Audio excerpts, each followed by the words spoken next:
നമുക്ക് ട്രിഗണോമെട്രിയിലെ ഒരു പ്രോബ്ലം നോക്കാം. Calculate the area of a regular pentagon of sides 10 centimetre. അതായത് ഒരു റെഗുലർ പെൻറ്റാഗൺ അതിൻ്റെ ഒരു സൈഡ് 10 സെൻറ്റിമീറ്റർ, അതിൻ്റെ ഏരിയ കണ്ടുപിടിക്കാൻ പറയുക. പെൻറ്റാഗൺ ആകുമ്പോൾ 5 സൈഡ് 5 സൈഡ്സ് കാണും. ഇതിനെ A B C D E എന്ന് വെച്ചിരിക്കുക. ഓക്കെ, ഇപ്പോൾ ഇതിന് നമുക്ക് ഓരോ ആംഗിളുമായിട്ട് നമ്മൾ ജോയിൻ ചെയ്യുന്നത്. ഇവിടെ ഒരു ട്രയാങ്കിൾ വരും, അടുത്ത് ഇതിൻ്റെ കൂടെ ഇവിടെ ഒരു ട്രയാങ്കിൾ, മൊത്തം 3 ട്രയാങ്കിൾ നമുക്ക് കിട്ടും.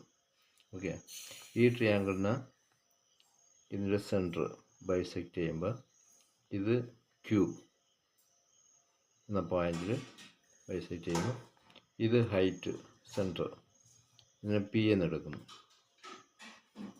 ഓക്കെ, ഇങ്ങനെ വെച്ചുകൊണ്ട് ഇപ്പോൾ ഇത് വന്ന് 54 ഡിഗ്രി ആയിരിക്കും, ഇത് 18 ഡിഗ്രി 18 ഡിഗ്രി. ഇപ്പോൾ ഇതിൻ്റെ നമ്മൾ നോക്കാൻ പോവുകയാണ്.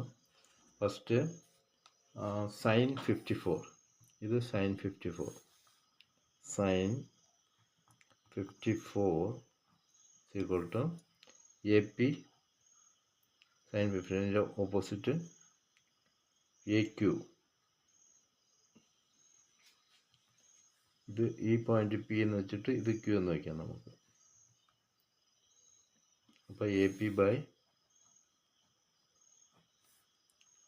ഇതിൻ്റെ ഇവിടെ വരെ എ പി ബൈ ഈ ഭാഗം 10 centimetre, A P by 10 sine 50.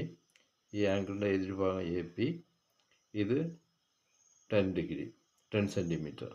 അപ്പോൾ എ പി ബൈ 10 എന്ന് വരും. അപ്പോൾ A P C equal to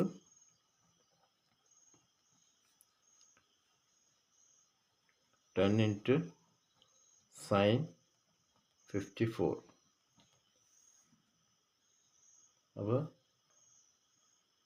8.09 വരും.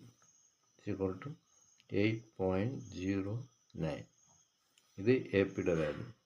എ പി നമുക്ക് കിട്ടിക്കഴിഞ്ഞാൽ എ സിയുടെ വാല്യൂ കിട്ടും. ഇതിൻ്റെ ഡബിളാണ് എ സി. അപ്പോൾ A C is equal to 2 into 8.09.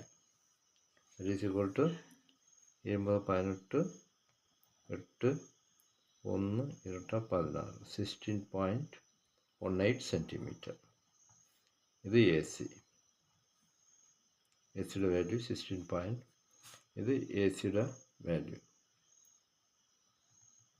ഇപ്പോൾ ഈ ട്രയാങ്കിൾ എ ബി സി